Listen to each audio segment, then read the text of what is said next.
حضرت انس بن مالک حدیث کے راوی، میری طرف دیکھیے گا، حضرت انس بن مالک حدیث کے راوی ہیں، توجہ کرنا۔ کہتے ہیں ایک بی بی حضور کے پاس آئی، اپنا علاقہ چھوڑ آئی، آ کے کھڑی ہوئی تو اس نے کہا حضور میں خاندان بھی چھوڑ آئی ہوں، سسرال بھی، میکا بھی، ننیال بھی، ددیال بھی، میں ہر ایک کو چھوڑ آئی ہوں، میں جائیداد والی تھی وہ بھی چھوڑ آئی ہوں، مال دولت بھی چھوڑ، ایک میرا بیٹا تھا جوان وہ میں ساتھ لائی ہوں۔ سونیا یہ آپ کی نوکری کرے گا اور میں حضرت فاطمہ کی ڈیوٹی کروں گی، میں حضرت عائشہ کے برتن دھویا کروں گی، میں بھی نوکری کروں گی، حاضر ہے۔ فرماتے ہیں رسول پاک نے بچہ اصحاب صفہ میں رکھ لیا، اصحاب صفہ میں، اور بی بی کو نبی پاک صلی اللہ علیہ وسلم نے عورتوں کے ساتھ متعین کیا۔ حضرت انس کہتے ہیں وہ نوجوان بڑا پیارا، بڑا میٹھا، بڑا دھیما، بڑا وفاشار، وہ سبق اچھی طرح یاد کرتا، وہ نماز دلچسپی سے پڑھتا، وہ حضور کی باتوں کو غور سے سنتا، وہ رسیلا، وہ سنجیدہ، وہ کم گو، وہ میٹھا، وہ پیارا۔ کہتے ہیں بڑی دلکشا طبیعت، اس کی مقناطیسی سی شخصیت، طبیعت کھنچی چلی جائے اس کی طرف، بڑا حسین و جمیل وہ نوجوان۔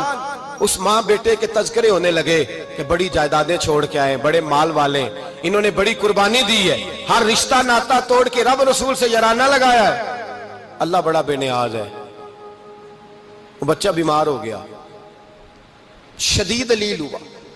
حضرت انس بن مالک فرماتے ہیں ہم قریب جا کے بیٹھے تیمارداری کرنے تو اتنا علیل ہوا کہ اس کا وجود کانپنے لگا۔ کہتے ہیں کچھ ہی دیر گزری تو اس نے کلمہ پڑھا، روح پرواز کر گئی، روح پرواز کر گئی، سننا روح پرواز کر گئی۔ کہتے ہیں نبی پاک صلی اللہ علیہ وسلم کو بلایا، حضور آئے تو آنکھوں میں آنسو۔ نبی پاک صلی اللہ علیہ وسلم نے سر پہ ہاتھ پھیرا اور پہلے حضور نے جملے ارشاد فرمایا تم غسل دو، کفن دو، میں خود اس کا جنازہ پڑھاؤں گا۔ پھر حضور نے فرمایا نہیں، اسے غسل نہیں دینا، ارادہ بدل گیا ہے، پروگرام تبدیل ہو گیا، اسے غسل نہیں دینا، کفن نہیں دینا۔ حضور کیا کرے؟ فرمایا اس کی اماں کو جا کے بتاؤ۔ یہ نہیں فرمایا بلا کے لاؤ، اماں کو جا کے بتاؤ۔ حضرت انس کہتے ہیں میں نے کوئی نرالا سے رنگ دیکھا، کوئی منفرد سا انداز دیکھا، ہمیں بھیج دیا اماں کو بلاؤ، اور خود نبی پاک اس کمرے سے نکل گئے اور حضور کے آنسو بھی یکدم خشک ہو گئے، مزاج بدل گیا، پریشانی بدل، اماں کو بلاؤ اس کی۔ پتہ نہیں ارادہ ہے محبوب کیا ہے، ارادہ ہے خدا کیا ہے۔ کہتے اس کی اماں کو جا کے خبر دی تو ماں کو تو بس کوئی اتنا بتا دے کہ بیٹا سائیکل سے گر گیا ہے، سائیکل سے گر گیا ہے۔ اماں ساری رات سوتی نہیں۔ ایک شاعر نے کہا تھا ایک مدت ہوئی میری ماں نہیں سوئی، میں نے ایک رات کہا تھا مجھے ڈر لگتا ہے، ایک رات کہا تھا مجھے ڈر لگتا ہے۔ یہ اپنے اپنے رنگ ہوتے ہیں، اپنا اپنا انداز ہوتا ہے۔ رمضان شریف کا مہینہ آتا تو میری اماں جی کہاں گری کا تیل منگاتی، چیزیں منگاتی، اور پھر زبردستی میں منع کرتا کہ اماں جی نہیں یہ آپ کیا کر رہی ہیں، میں تو تیل ویسے بھی ذرا کم استعمال کرتا ہوں، تو رگڑ رگڑ کے، اور نہیں کتابیں بڑی موٹی ہیں، فلاں چیز بڑی موٹی، اس کا رنگ تھوڑا نرالا ہے۔ اور یہ جو ماں کا رنگ ہے نا، اس جیسا رنگ دوسرا ملتا بھی کوئی نہیں دنیا میں۔ یہ اپنی مثال آپ ہی ہے۔ اماں کو کہا تیرا بیٹا، اماں ذرا دوڑی، گری، پھر اٹھی، پھر گری، پھر اٹھی، پھر گری، روتی ہوئی آئی۔ کہتے ہیں پیچھے وہ روئی، لیکن جب بیٹے کی میت کے قریب آئی تو اب نہیں روئی۔ کہتے ہیں ہمارے چہروں پہ نظر دے ڈالی اور کہنے لگی تمہارا کلاس فیلو فوت ہو گیا ہے، واقعی چلا گیا ہے؟ کہاں پردہ کر، واقعی کہاں؟ کہتے ہیں اماں نا زمین پہ بیٹھی اور پہلے اس نے بیٹے کے پیر اٹھا کے چومے، پھر سینے پہ رکھے، پھر وہاں سے اٹھی اور ادھر آئی، سر سجدے میں رکھا اور دونوں ہاتھ اٹھا کے کہنے لگی اے اللہ میں دولت کے لیے ایمان نہیں لائی تھی، اے اللہ میں جائیدادوں کے لیے کلمہ نہیں پڑھا تھا، مولا میں تیری بارگاہ میں آئی تھی تو میں تیرے اور تیرے رسول کو مان کر آئی تھی، خدا بندہ میں نے میکے چھوڑ دیے، سسرال چھوڑ دیا، ننیال چھوڑ دیے، ددیال، وہ دشمن تھے سارے دین کے، چھوڑ کے آئی، میں نے آرزوؤں کا بڑا مکان بھی چھوڑا، خدا بندہ بیٹے نے جانا تھا، مجھے شکوہ کوئی نہیں، لیکن خدا بندہ اب میرے سارے کہیں گے تو نے کلمہ پڑھا تھا تو تیرا بیٹا ہی چلا گیا، اے اللہ کی اگر تو نے دل مسلم کی دل جوئی نہیں، تانا دیں گے بت کے مسلم کا خدا کوئی نہیں، اے اللہ میرا یقین کہتا ہے کہ اگر تو مارنے پہ قادر ہے تو زندگی دینے پہ بھی قادر ہے، خدا بندہ کافروں کو راضی نہ کر، وہ خوش ہو جائیں گے،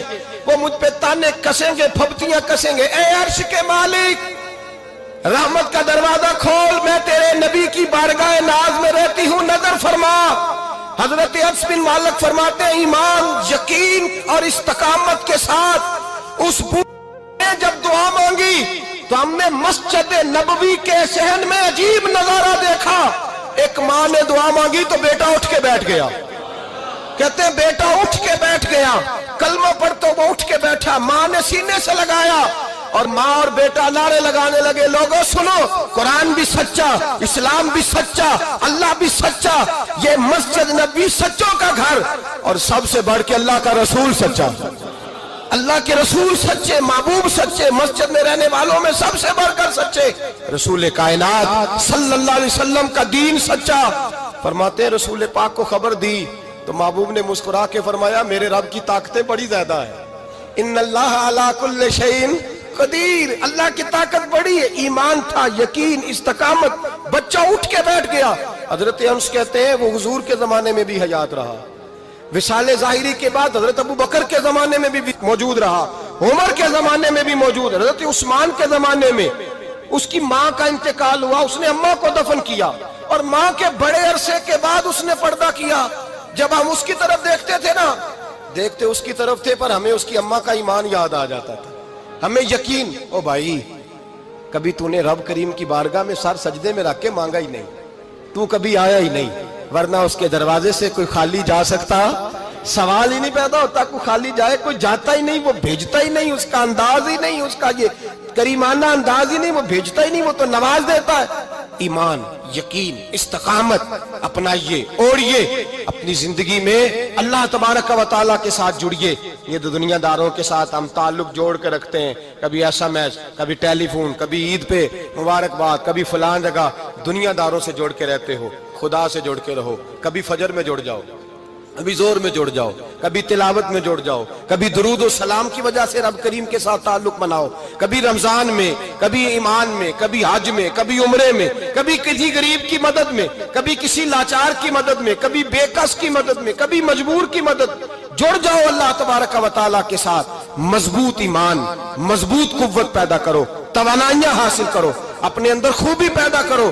میرے بھائی یاد رکھیں، ایمان مضبوط ہوتا ہے تو اللہ عرش سے مدد نازل فرماتا ہے، اور جب ایمان کمزور ہوتا ہے تو جو مدد پاس ہوتی ہے وہ بھی چھن جاتی ہے.